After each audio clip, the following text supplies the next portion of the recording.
ले भिखारी, खाना खा लियो। धन्यवाद मैम साहब। सैम, ये आवाज कुछ जानी पहचानी सी नहीं लग रही। हमारे यहाँ जो देविका काम करती थी उसकी बेटी की।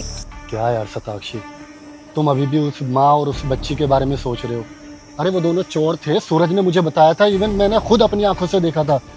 ऐसे लोगों के बारे में क्या सोच रहे हो? चलो यहाँ से।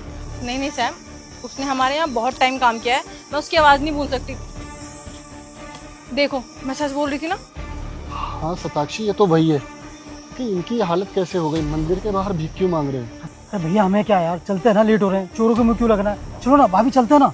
नहीं सैम, मुझे जानना है कि इन्होंने चोरी क्यों करी, क्योंकि मैं नहीं मान सकती कि इन्होंने चोरी की होगी। और मैंने इससे बहुत कांटेक्ट करने की कोशिश करी, लेकिन इसका कॉल नहीं लगा। आज ही मुझे मिल गई है, आज मुझे जानना है। तुम मुझे 5 मिनट दो बस। भाभी आप मेरी बात सुनो भाभी। ठीक है, कोई नहीं, उसको बात करने दो और संतुष्टि करने दो। क्या संतुष्टि भैया, आपको पता है आपके सामने उसके पर्स से पैसे निकले थे। और खाना चाहिए आप लोगों को? नहीं मैम साहब, हमारा इतने में पेट भर जाएगा। वैसे एक बात पूछूं, आप इतनी छोटी सी बच्ची को लेके यहाँ इतनी धूप में क्यों बैठी हो? मैम साहब, मेरी मजबूरी है। अब आप ही बात बताइए ना, कौन सी दुनिया में ऐसी माँ है जो अपनी फूल सी बच्ची को ऐसी धूप में लेकर बैठेगी। इससे पहले हमारी जिंदगी ना बहुत बढ़िया चल रही थी। हम एक साहब के यहाँ काम करते थे, लेकिन ना उन्होंने हमें अपने घर से धक्के दे के बाहर निकाल दिया, वो भी चोरी का झूठा इल्जाम लगा के। चोरी का झूठा इल्जाम लगा के घर से निकाल दिया? क्यों, साहब बहुत बुरे थे क्या? ना मैम साहब, साहब और मैम साहब ना बहुत ही बढ़िया इंसान थे। उन जैसे इंसान तो मैंने आज तक कभी देखे ही नहीं। फिर जब अच्छे थे तो घर से क्यों निकाल दिया? हमारे जो बड़े साहब थे ना, बड़े ही भोले इंसान थे। किसी की भी बातों में ना ऐसे चुटकियों में आ जाते थे।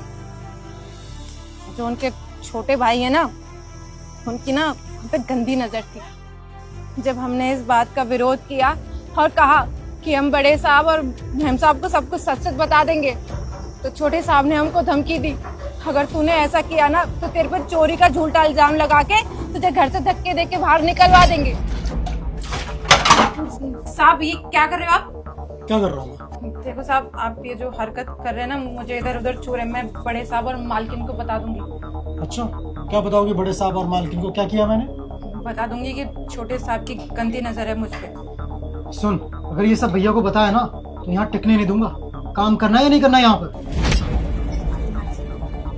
काम कर चुपचाप अपना।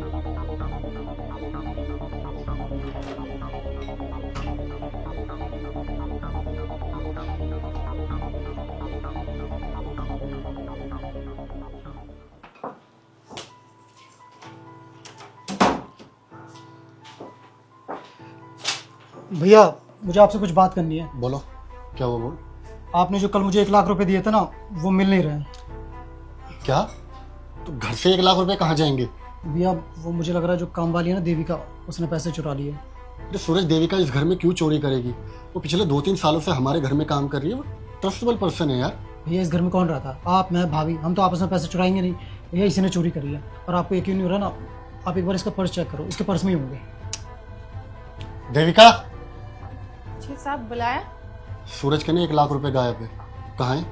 नहीं साहब, मैंने तो नहीं देखे। देखो, मुझे सच सच बता दो, पैसे कहाँ हैं? मैं तुम्हें कुछ नहीं कहूँगा। अगर तुम्हें पैसे की जरूरत है तो मैं तुम्हें पैसे दे दूंगा, लेकिन पैसे बताओ कहाँ हैं। अब आप ये कैसी बात कर रहे हो? इतने सालों से आपके घर में काम कर रही हूँ, चोरी? इतना घिनौना इल्जाम कैसे लगा सकते मेरे ऊपर? अपना पर्स लेकर आओ। जाना, पर्स लेके आ। जी साहब।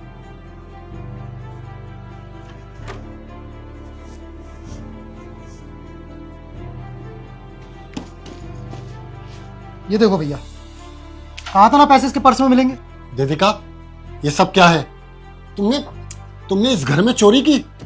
हम, मुझे नहीं पता है पैसे मेरे बैग में कैसे आए। बस, अब कोई ड्रामा करने की जरूरत नहीं है। सूरज ना बिल्कुल सही कहता था, तुम लोगों पे ना भरोसा करना ही नहीं चाहिए। अपनी बच्चे लो और इस घर से दफा हो जाओ। मैंने कहा ना, निकलो यहाँ से। सोफिया,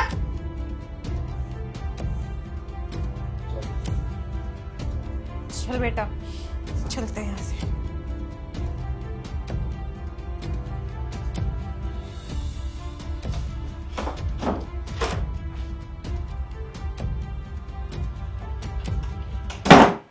लो, वापस रखो इनको। यार ऐसे तो मेरी सारी पोल पट्टी खुल जाएगी। सूरज ने ऐसा किया तो अगर उसके भाई ने ऐसा किया था तो तुम साहब को सच सच बताती ना सब कुछ, या अपनी मालकिन को बताती। मैम साहब, इंसान जो देखता है उसको तो वही सच लगता है ना। और जब साहब ने देखा कि मेरे पर्स में पैसे, तो उनको भी वही सच लगा। और मैं तो ठहरी है काम वाली, पराई, हमारी बात पे कहाँ ही यकीन करते। उनका छोटा भाई सगा है, इसलिए उन्होंने उनकी बात पे यकीन किया और बस हम अपनी बिटिया को लेके यहाँ पर आ गए। अब इज्जत से बढ़ के तो कुछ नहीं है ना मैम साहब। अच्छा, तो उसके बाद तुमने कहीं और जॉब का ट्राई नहीं किया? ऐसे छोटी बच्ची को लेके इतनी धूप में बैठी हो। कई जगह ट्राई किया मैम साहब, बहुत कोशिश की, लेकिन वो बिना सिफारिश के कहीं काम नहीं मिला। तो क्या करें, बिटिया का पेट तो पालना ही था ना। तो बस आगे भगवान जी की शरण, ऐसे कोई आता जाता इंसान है, कुछ खाने को दे जाता है, खा लेते हैं। तो देविका, तुम्हारा फोन कहाँ है? तुम्हारी मेम साहब ने इतना ट्राई किया तुम्हें फोन करने का, कम से कम मुझ पे तो ट्रस्ट किया होता, मुझे बताया होता ना सब कुछ सच। क्या हालत हो रही है तुम्हारी बच्ची को देख के मुझे तरस आ रहा है। मैम साहब, आपने जो हमें फोन दिया था ना, वो छोटे साहब ने तोड़ दिया और हमें आपका नंबर भी याद नहीं था। हम कहाँ फोन करते, जो किस्मत में था वही भुगत रहे। पर मैम साहब, आप कब विदेश से वापस आई? मैं कुछ टाइम पहले ही आई हूँ। अब तुम्हें टेंशन लेने की जरूरत नहीं है, तुम मेरे साथ अभी के अभी चलो और सूरज को तो मैं बताती हूँ। सूरज कहाँ गया? भाग गया होगा, इसे पता चल गया ना किसी करतूतें बाहर आने वाली हैं। तुम देविका चलो, मैं बताती हूँ इसको। सैम, अब कुछ बताने की तो जरूरत नहीं है, सुन ही लिया होगा आपने। हाँ, मैंने सब कुछ अपने कानों से सुना, लेकिन मुझे एक बात समझ नहीं आई कि सूरज ने इतनी घटिया हरकत की क्यों। लेकिन सूरज है कहाँ? यही तो खड़ा था, सूरज कहाँ गया? वो रहा गाड़ी के पास, चलो उससे बात करते हैं।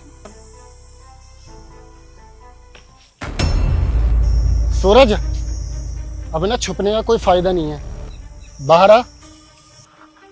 भैया ये झूठ बोल रही है, बकवास कर रही है, ऐसा कुछ भी नहीं है।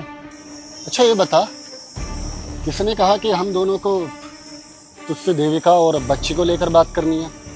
हमने तो ऐसा कुछ जिक्र भी नहीं किया। कहते हैं ना कि चोर की दाढ़ी में तिनका। तूने अपना गुनाह खुद ही कबूल कर लिया, लेकिन मुझे एक बात समझ नहीं आई कि हमारा खून इतना गंदा कैसे हो सकता है। तेरी हिम्मत कैसे हुई उसके साथ बदतमीजी करने की? और बदतमीजी की तो की, उसके ऊपर चोरी का इल्जाम लगा के उसको मेरे ही हाथों घर से बाहर निकलवा दिया। शर्म आनी चाहिए तुझे। इसको क्यों शर्म आएगी सैम? इसको ना तुमने सर पे चढ़ा रखा है, तुम्हारे लाड प्यार ने इसको बिगाड़ दिया है। और ये आज इतना बिगड़ गया कि एक लड़की की इज्जत करना भूल गया। तुझ जैसे मर्द की वजह से ना सारा मर्द समाज बदनाम है। तू हमारे साथ रहने लायक ही नहीं है, निकल जा यहाँ से और अपनी शक्ल मत दिखा दियो आज के बाद। सही कहा सताक्षी तुमने, आज के बाद ये हमारे साथ नहीं रहेगा, बल्कि मम्मी पापा से बात करूंगा, अब से ये गाँव में रहेगा। मैं सूरज तुझे शहर इसलिए लेकर आया था ताकि तू यहाँ पे पढ़ लिख के बड़ा इंसान बन सके, अच्छा इंसान बन सके। लेकिन मुझे नहीं पता था कि मेरे लाड़ प्यार की वजह से तू इतना ज़्यादा बिगड़ जाएगा। अरे तेरी वजह से एक औरत की ज़िंदगी बर्बाद हो गई, और उसकी तो बर्बाद हुई, साथ में उस मासूम बच्चे की भी बर्बाद हो गई। और ये नौबत आ गई कि वो मंदिर के बाहर बैठकर भीख मांग रहे हैं। अच्छी खासी नौकरी तेरी वजह से गंवानी पड़ी। मुझे शर्म आती है तुझे अपना भाई भी कहते हुए। मम्मी पापा से ना मैं खुद बात कर लूँगा। निकल जा यहाँ से, और आज के बाद ना शहर की तरफ आंख उठाकर भी नहीं देखना। निकल यहाँ से। सॉरी भैया। आई से लीव।